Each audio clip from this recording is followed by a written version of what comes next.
What if I told you that the most important skill you'll ever learn isn't taught in schools? That it's not about solving equations, memorizing facts, or even mastering a trade? What if the key to unlocking your potential, your relationships, and your happiness has been hiding in plain sight all along?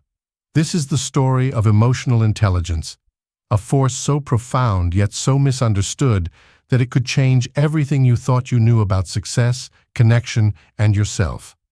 But here's the thing. Emotional intelligence isn't flashy. It doesn't scream for attention. It doesn't demand the spotlight.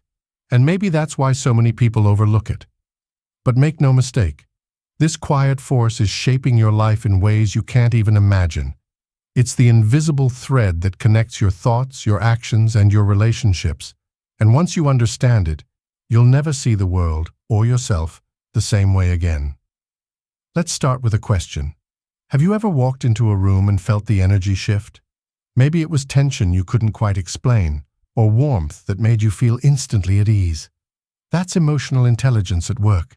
It's the unspoken language we all speak, whether we realize it or not. It's the way we connect, the way we influence, the way we understand each other. And yet, most of us are completely unaware of how it works or how to harness it. So, what is emotional intelligence?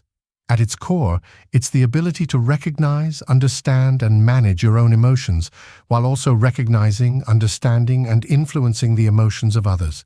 It's not just about being in touch with your feelings, it's about using them, channeling them, to navigate the complexities of life.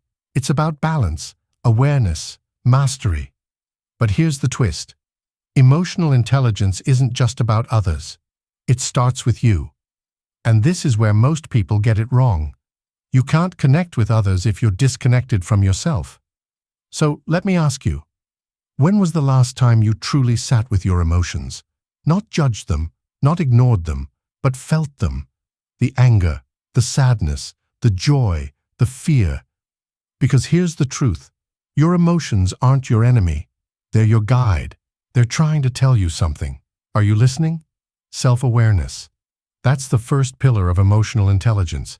It's the ability to look inward and say, this is what I'm feeling, this is why I'm feeling it, and this is how it's affecting me. It sounds simple, doesn't it? But in a world that glorifies busyness and distraction, self-awareness is a radical act. It's the courage to pause, to reflect, to face yourself. But self-awareness is just the beginning. Because once you understand your emotions, the next step is learning to manage them. This is where emotional intelligence becomes a superpower. Imagine being able to stay calm in the face of chaos, to choose your response instead of reacting on impulse, to turn anger into action, fear into focus, pain into growth. That's emotional mastery. And it's not about control, it's about choice. The choice to lead your emotions instead of letting them lead you. But let's be honest, managing emotions isn't easy.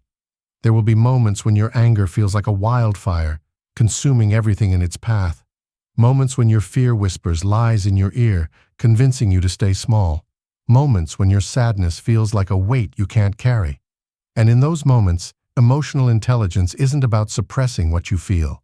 It's about acknowledging it, naming it, and then asking yourself, what can I do with this? How can I use this emotion to move forward? And then there's empathy, the heart of emotional intelligence. Empathy isn't just about feeling sorry for someone. It's about stepping into their world, seeing through their eyes, feeling with their heart. It's the ability to say, I see you, I hear you, I understand you. And in a world that's more connected than ever, yet lonelier than ever, empathy is the glue that holds us together. But here's the thing about empathy. It's not just about others. It's also about boundaries. Because true empathy doesn't mean losing yourself in someone else's pain. It means holding space for their emotions while staying grounded in your own. It's a dance, a delicate balance, and when done right, it's transformative. Think about the people who've made the biggest impact on your life, the ones who've inspired you, comforted you, believed in you.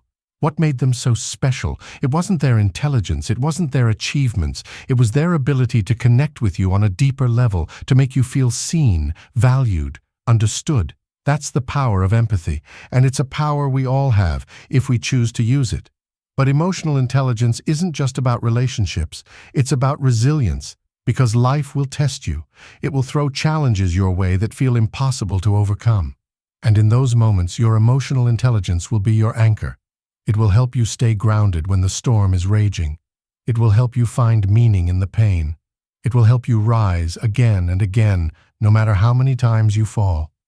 Resilience isn't about pretending everything is okay. It's about acknowledging the struggle, but refusing to let it define you. It's about saying, this is hard, this hurts, but I will get through it. And emotional intelligence gives you the tools to do just that.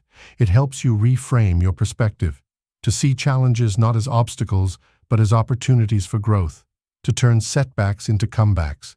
So why does emotional intelligence matter? Because life isn't lived in isolation. It's lived in relationships with your family, your friends, your colleagues, your community, and most importantly, with yourself.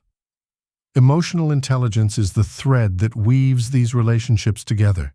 It's the difference between conflict and connection, between loneliness and love, between surviving and thriving. But here's the truth no one tells you. Emotional intelligence isn't a destination, it's a journey, a lifelong practice, and it's not always easy.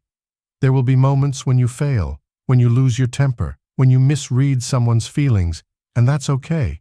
Because emotional intelligence isn't about being perfect, it's about being present, it's about learning, growing, becoming.